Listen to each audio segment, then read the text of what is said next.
morning and welcome to the Medical College of Wisconsin's Coffee Conversations with Scientists. I'm your host, Raina Andrews, and for those tuning in for the first time, let me introduce myself. I'm a mother, a children's book author, a public health advocate, and an engaged community member. I'm your host of the Coffee Conversations with Scientists for the 2023 series. You know, Coffee Conversations is brought to you by the Advancing a Healthier Wisconsin Endowment, which is a statewide nonprofit working to improve health and advance health equity in Wisconsin. Since early 2021, we have been sharing the science behind today's most important health topics. And today, boy, do we have a topic for you.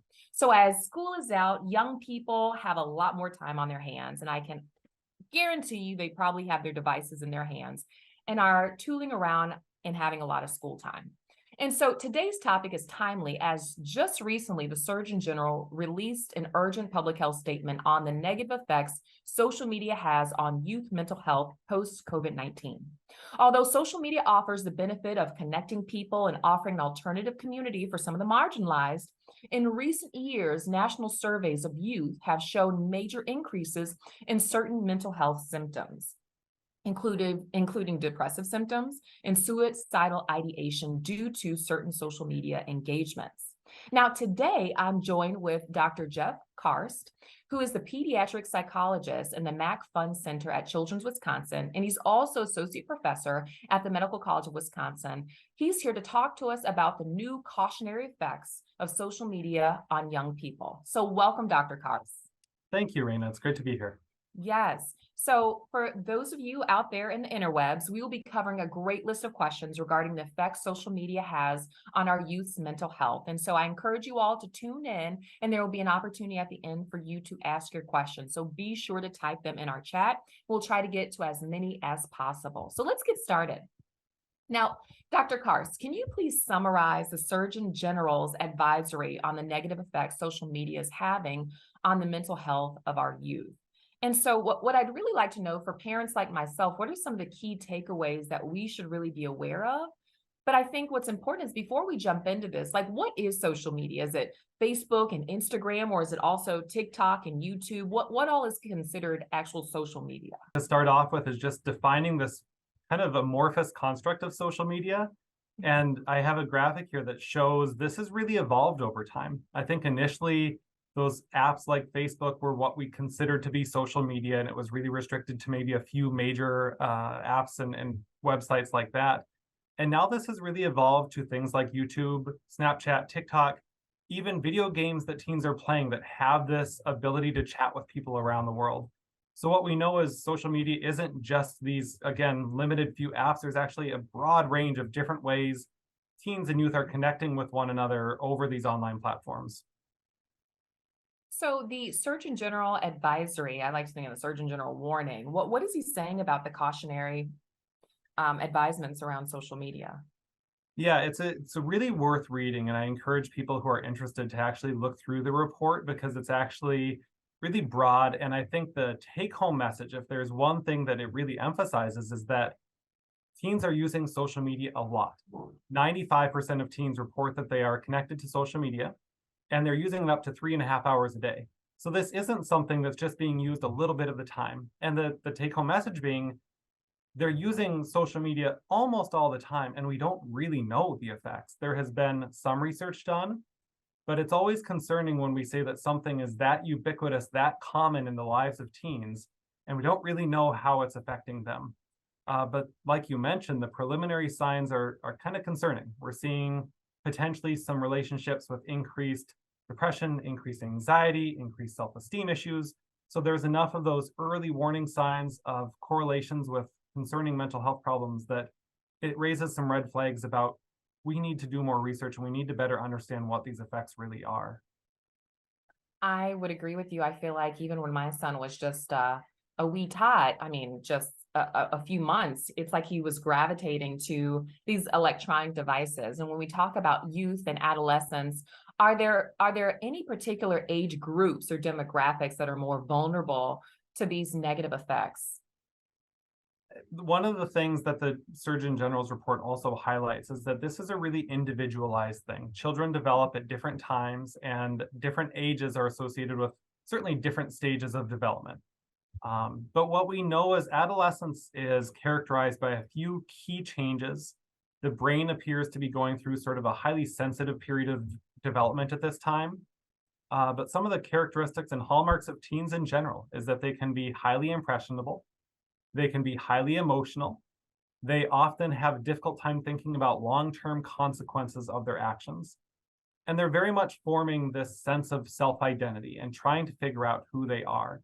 And all of those characteristics that aren't necessarily bad things leave them particularly vulnerable to the impacts of social media. So we really see this preteen and teenage years, the adolescent age period, as the time period where there's perhaps the greatest risk and vulnerability to social media, even though we know it can affect young children and certainly it can affect adults as well.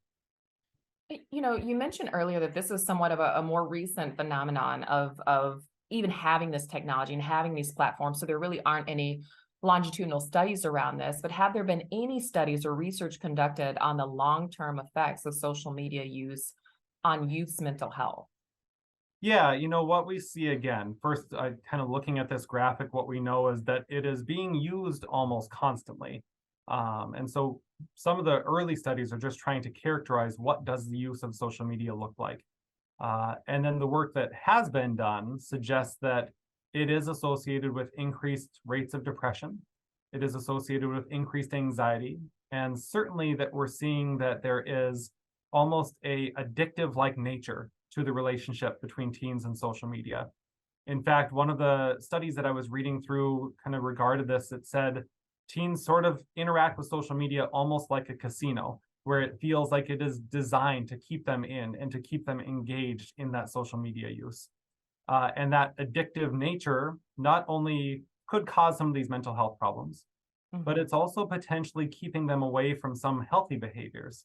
So another area of concern that these studies are showing is that teens are sleeping less, they're Mhm. getting less physical activity, and some of the kind of healthy social interactions that they might otherwise be getting are potentially being overtaken by their social media use. And all of those things are fairly concerning when we think about what is healthy and normative for teenagers. I can completely understand that, especially some of our younger populations, as you need your rest for your brain to develop and for you to grow and for your cells to rejuvenate. And this sediment lifestyle, I remember as a kid going out riding my bike with my rollerblades and skating and playing in the neighborhood. But kids just want to come home and just rush to their device. Now, when you think about the content that's being put out on social media, it's really everyone's highlight reel. And there's this phenomenon called FOMO, fear of missing out. And as an adult, when I see people getting engaged, people getting married, going on these lavish trips, some of it's their highlight reel, and some of it's totally fake. It's not real. And so, in what ways does social media contribute to the feelings of isolation and loneliness for our young people? Yeah, it's exactly like you described, Raina. I think the big challenge for teens is that they're comparing themselves constantly to others, as maybe all of us are. I certainly can identify with that as a parent. You look at social media, you look at what people post, and your initial reaction is that what I'm doing? Is that what I should be doing? And so teens are being exposed to this kind of constant comparison to others' highlight reels. People aren't posting about, I got a bad grade on a test, or I sat at home today because I wasn't invited out with friends. They're posting about the fun things that they did and the enjoyable moments that they're having and the picture of them that looks really good. And so that can really contribute to some self-esteem concerns and Mhm. self-image and body dissatisfaction concerns when you're not only constantly comparing yourself to potentially your friend group or your peer group, but with social media, you're comparing yourself to celebrities and people all around the world that are presenting a very curated and airbrushed image of themselves. I was just thinking that. So to stay on that point, how does the constant exposure of unrealistic standards of beauty and lifestyle on social media constantly being pushed in your face, how does that affect young people's self-esteem and how they see themselves? Looking at the Surgeon General's report, it's one of the largest areas of concern is that it really does seem to be having an impact on adolescent females and their sense of their body and their self-worth and their self-identity. Mhm. And we're noticing that there are some concerning mental health symptoms that can arise as a result of that kind of constant comparison, again, to images that are distorted and unrealistic. Right. So even these images of being unrealistic and feelings of distorted, I think this is also a breeding ground for attacks. And so I'm thinking of cyberbullying. Can you discuss the impact of cyberbullying and maybe online harassment on just the mental health of youth? Yeah, cyberbullying is really a major problem. A lot of the teens that I work with talk about it. One of the biggest challenges is that it can be anonymous. So, again, it's not necessarily even their direct peer group. And it's also something that can be sort of hidden. It's not something that adults in the school or at home are necessarily observing. And the other, I think, really challenging thing about cyberbullying is a lot of teens tend to be ashamed of what they're being uh, told online, what messages they're hearing. They might even be ashamed of something that they said or something that they posted that got a negative response. So that initial tendency to reach out and get help from adults tends to not be there. And so a lot of teens tend to be suffering through cyberbullying in silence. And as a psychologist, that always concerns me when I hear from teens, this has actually been going on for several months, but I haven't told anybody about it because I'm scared to kind of own up to my role in this process. Right. So mom or dad, the caregiver probably said, you need to get off social media, but you were sneaking on and getting on it anyway. So now you're in this snafu, this issue, this challenge.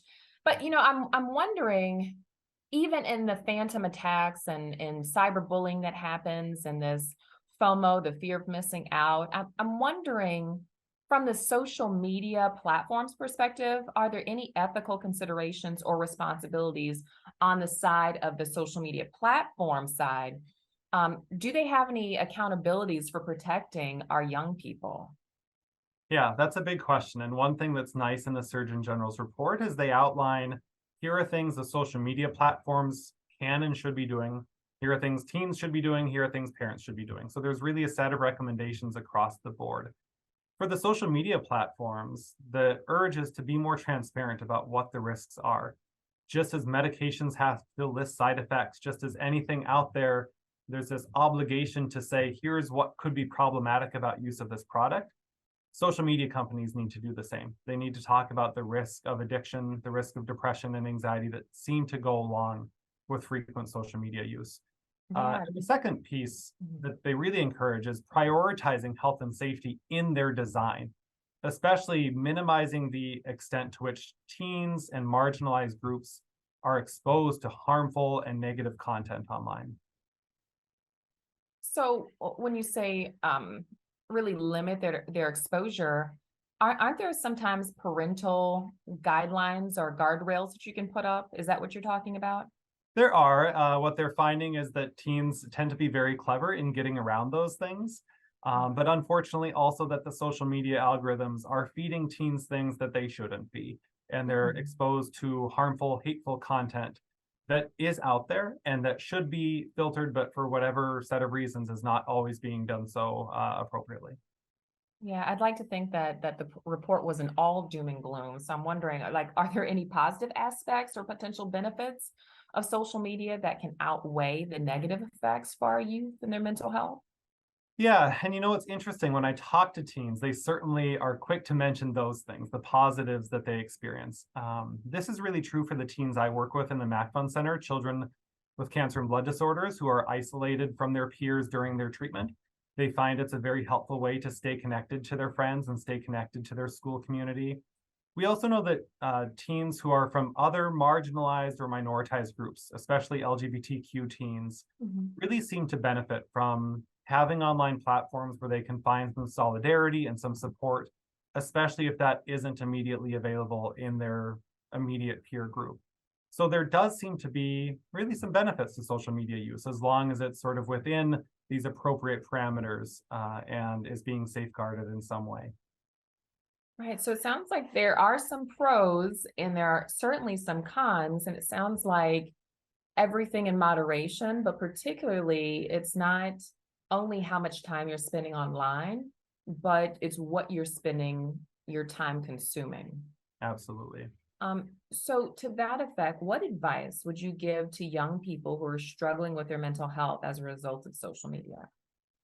I think the first thing I always emphasize is if you're having immediate safety concerns, you need to get help immediately. Even if it's something social media related, calling 911, going to an emergency room, calling the new mental health hotline 988. All of those things are appropriate steps if you're concerned about your own safety or the safety of somebody that you know. Mhm. Otherwise, I encourage teens just talk to a trusted adult, whether it's a psychologist or a counselor at school, a teacher at school, or hopefully somebody at home, your parent or caregiver that you can trust about what you're dealing with, and seek out ways to get some additional support and help. As a psychologist, one thing I emphasize is these are things we're well versed to talking about. This is the type of topic that as a child and adolescent therapist, it's sort of in our wheelhouse, is talking through the challenges that do arise with social media use. I think it's important for us to highlight again the number 988. I think like 211, which is the emergency hotline if you need like social service help, but I don't think enough people know about the 988 hotline. So can you just share again what that number is for and how they dial in? Sure, that was rolled out recently as a mental health hotline. So it really allows somebody to be immediately connected to a trained therapist operator who can help navigate mental health concerns in a kind of immediate and confidential way. And so they can provide that initial guidance and support, making sure that teens or anybody who needs that help can get directed to the right resources. And again, first and foremost, just to help ensure your safety in those acute moments of distress. Got it. Dr. Karst, I have one more question for you, but I'd like to again encourage our audience. If you have a question, I see some questions in the chat. Please be sure to put them in the chat because we're going to turn to you next. So the last question, as we're talking about what can youth do, the other side of that are what steps can caregivers of young people take to really maintain a healthy relationship with social media while really safeguarding their mental health? It's like you don't want to cut it off altogether, but you really want to put up some protective measures. What would you suggest? I think the couple of key things that I encourage caregivers to consider is first, just talking to your teens about social media use, making sure that it's an open and honest conversation, and really helping guide them to, again, use social media because they are going to, but to do so in an appropriate way. And the Mhm. Surgeon General's report talks about this, that one piece of that is just helping them question the accuracy of things that they see online, being able to decipher whether something is true or not based on kind of what they're seeing and what information they're receiving. The second piece of that is just making sure that they know that if something problematic does happen, they're being cyberbullied, if they're exposed to hateful content or they're being threatened in any way, that there is a plan in place to go get help, and that Mhm. caregivers communicate to teens that there is no problem that is worth suffering in silence, that you can go get help and support with this concern. And lastly, again, just to make sure that social media use is kept within a certain time frame, to set aside times that are free of devices, free of social media, that teens are getting enough sleep, they're eating meals appropriately, they're getting physical activity, and even some in-person social interaction. I'm glad that you mentioned that, just really having appropriate time carved out to where you're not on your social media devices. And I think that goes hand in hand where the kids are sometimes on their device and the parents are on the device as well. So being really mindful and intentional about carving out that time. One thing that I've done within our household to that point, Dr. Karst, is at dinner time, at mealtime, that is the time where turn the devices off. We'll connect and we'll talk as a family. It's sad to say old school, but I think that's a good reminder for me that I don't have to be married to my device either. And Absolutely. so thank you for that. So now we're going to turn to our audience. One of the first questions is what report is being referenced? Can a copy be shared with families and educators? And they're talking about the Surgeon General's report. Where can people find this report? Yeah, if you actually just Google or search for Surgeon General report social media, there is both a one-page, very succinct summary and the full report available online. And if you're intimidated by that idea of a full report, it's actually very readable and digestible. I think it's only like 25 pages or something, and it's written in very plain language. So I actually think it's a really helpful guide for both anybody working with youth, but also just for parents and caregivers to look up. Mhm. I'm really glad that this cautionary memo came out by the Surgeon General because I see how addictive social media is for my son and for myself, and to now not only call it out as an issue, but to also provide recommendations on what can be done on a systems wide level, I think is extremely important and helpful. One of the questions from our audience is, are there any is there any recognition of this trend within schools? It seems that the mental health of young people is something that requires a community response. Absolutely. And the Surgeon General's report briefly touches on the school response as well. And I think that the same message is really being sent to educators, that this is something that we actually have to proactively address, and encouraging educators to talk about this, especially within that broader concept of how do you help teens identify if what they're seeing is valid or not. There's a lot of this that relates back to, this is coffee conversations with scientists. Some of this is really about the scientific method of, okay, I saw something online. I'm actually going to do my research now and try to figure out if that's true or not. Or I'm going to kind of follow up on this information that I'm receiving to try to better understand it. So a lot of what schools can do and teach are those critical thinking skills, as well as those coping skills that can be really helpful for teens that are navigating this. And I can definitely see where parents and caregivers at home can help reinforce those in partnership. So as the person posing this question from a community response, that also has to do with the stakeholders in the home. Absolutely. So the next question is it true that social media impacts the body's dopamine levels and that that's part of why young people feel addicted to it? Yeah, in fact, again, this is really particularly true when we're thinking about the type of social media that's being consumed now, where it tends to lead to a lot of short, immediate bursts of enjoyable or entertaining material. And there is some concern that that's associated with lower attention span, but also kind of to that point of that question, it seems to mimic this reward circuitry that we see with addictive behavior. And I think it speaks to the importance of seeking out enjoyable activities outside of the realm of social media. It's often harder to just say, stop doing this thing you really enjoy. What is often more beneficial is to say, here's something else that is also enjoyable, but gets you away from some of those negative effects.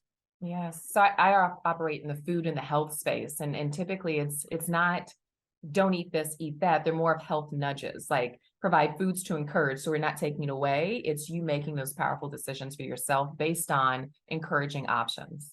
Absolutely. So this next question is the medical community putting pressure on tech companies to build apps with health in mind? I think it's something that the Surgeon General's report really emphasizes has to happen more. One thing that we are, again, trying to do is have enough research to make evidence-based recommendations. And there is a stronger and stronger push as we're seeing some of these effects take hold. I think the pandemic really exacerbated the problem in many ways. And as we see the broader youth mental health crisis seem to be flaring up across our country, it's something that the mental health community especially is, I think, really sounding the alarms now that these tech companies have a responsibility. This is truly, again, a risk and a crisis situation for teens that needs to be addressed.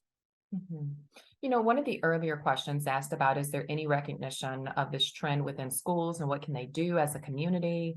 This next question really looks like, and you said, that like schools can help create this sense for young people to decipher and distinguish what's good, what's bad, and to help them self-manage. This next question is along those same lines and asking, are there any types of lessons or what types of resources are available that teachers can tap into or use for different age levels in the classroom to really help build this community as you talk about?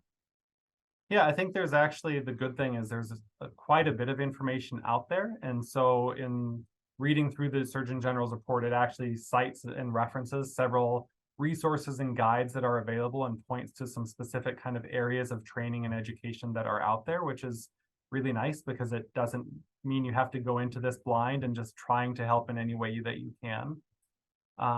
The other thing that I found really beneficial is actually just talking to teens about it and hearing their perspective, getting their firsthand account of how they use social media, because so often the science and the guidance about these topics is written by adults and it's talked about by scientists or policy leaders. And as helpful as that is, and as important as that is, I found it's really helpful to also just ask teens, how do Mhm. you use TikTok? What do you do on YouTube? What kind of things are you seeing from your friends or from your peer group? And you'll get a lot of really helpful information just from opening those questions up.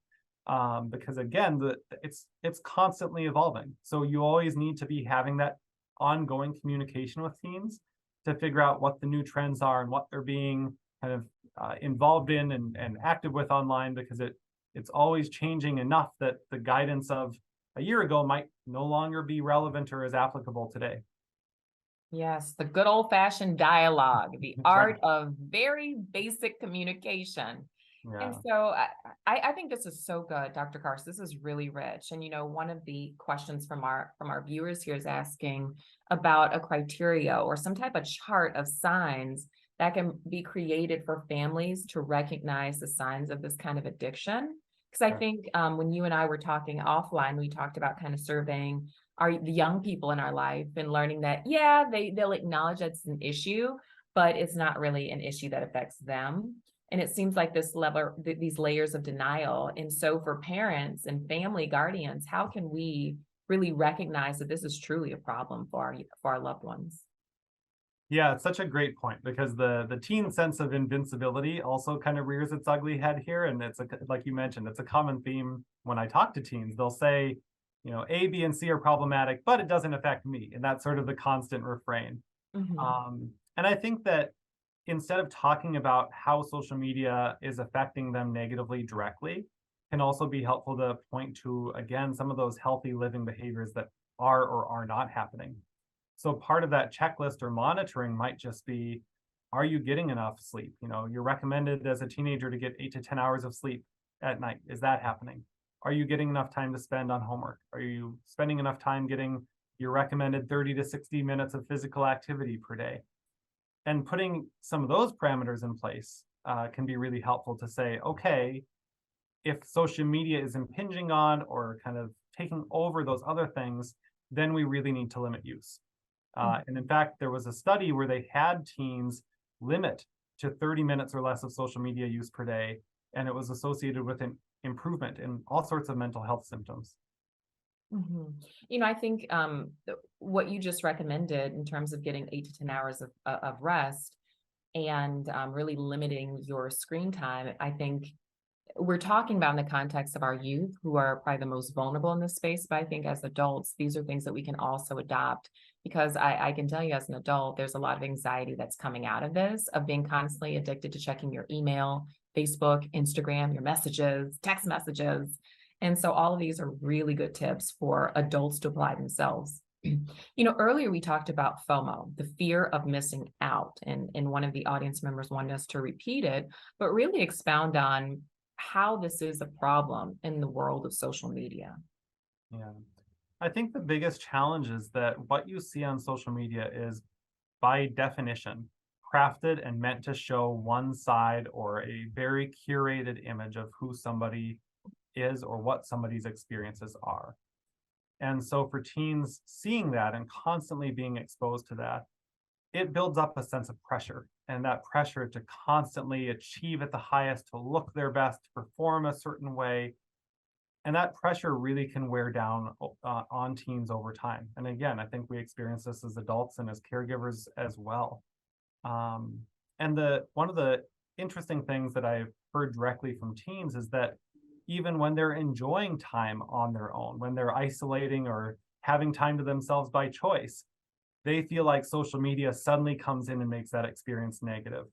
That they are suddenly feel a pressure of, oh, but now my friend posted a picture of themselves out doing something with 3 of my other friends. And now this enjoyable night to myself alone suddenly doesn't feel so good. And Mhm. so I think that it's not only a fear of missing out, but it's actually making some healthy isolation time feel like a negative. And that really is a double-edged sword for teens. Right, right. We only have time for one more question. I think this is a very important question, Dr. Kars, especially as you encourage young people to really get into old-fashioned dialogue and really separate yourself from your devices. And this one question is important because it asks about what are some of the tools to help young people um, socialize in person instead, like, the question is, how can you avoid social anxiety or encourage confrontation, face-to-face socialization in young people versus using social media, electronics to communicate? What I think they're saying is that some people just feel more comfortable socializing and addressing concerns online because there's that protective barrier rather than expressing themselves in person. So how do you address that social anxiety that sometimes exists with face-to-face contact and communication? That's a really great question. And it's something that I think is more prevalent as social media use becomes teens' primary way of communicating, is that in-person interaction and especially in-person conflict can feel more difficult. So part of that process is normalizing that it can feel uncomfortable. Mhm. Talking to somebody for the first time in person or approaching a problem or an issue in a friendship can actually be emotionally challenging, and that's okay. Those feelings are going to improve over time as you become more accustomed to that. And the second piece of advice I would give is to look for what your teens' interests are, what their hobbies are, what their identity is, and use that to guide groups or clubs or activities that they can find to find some peers that might share in some of those values or interests that they have. That often is a really good passageway to making those types of connections that they might otherwise be seeking out online. Mhm. Well, that is a very strong point for us to end. And so, with that, I want to thank you, Dr. Kars, for joining us today. We appreciate you taking the time to talk with us on this very, very timely and important topic. Thank you, Raina. I really appreciate it. Yes. And for all of you out there in the interwebs, if we did not get to your questions, feel free to send me a note at conversations@mcw.edu. I hope you all enjoyed our coffee conversations with scientists, and we look forward to seeing you next month. Have a great week. Bye.